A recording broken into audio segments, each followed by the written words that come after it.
मुख्यमंत्री पदाचा निर्णय संख्याबळावर होणार. मुख्यमंत्री पदाच्या चेहऱ्यासंदर्भात शरद पवारांचं मोठं वक्तव्य. तर आताच मुख्यमंत्री पदाचं नाव जाहीर करण्याची गरज नाही, पवारांची प्रतिक्रिया. महाविकास आघाडीचं संख्याबळ आल्यावरच मुख्यमंत्री पदाचा चेहरा फायनल होईल.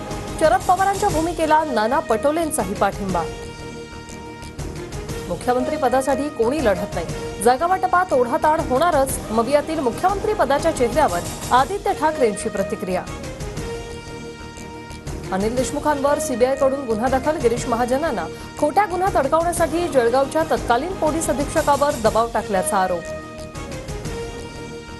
माझ्यावर दाखल झालेला गुन्हा तथ्यहीन, अनिल देशमुखांचा आरोप.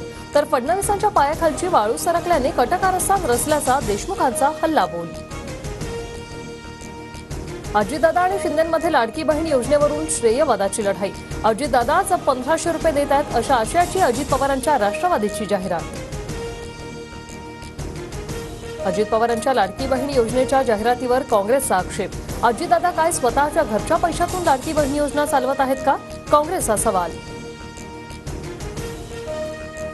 विरोधकांच्या पोटात कितीही दुखलं तरी लाडकी बहीण योजना बंद होणार नाही, मुख्यमंत्री शिंदेंचा टोला. तर पटोलेंचा निवडणूक प्रमुख लाडकी बहीण योजना बंद करण्यासाठी हायकोर्टात गेला, फडणवीसांचा आरोप. मुंबई, पुणे, नाशिक, ठाणे जिल्ह्यातील सर्वच विधानसभेच्या जागा मनसे लढणार. मनसेच्या आजच्या बैठकीत निर्णय. तर कोणतीही युती होणार नसल्याचं सांगता कामाला लागा, राज ठाकरेंच्या सूचना. सलग दुसऱ्या दिवशी एसटी कर्मचारी संघटनेचं आंदोलन सुरूच. उच्च न्यायालयाने बेकायदेशीर ठरवल्यानंतरही संप सुरूच. मुख्यमंत्र्यांच्या उपस्थितीत आज सायंकाळी बैठक.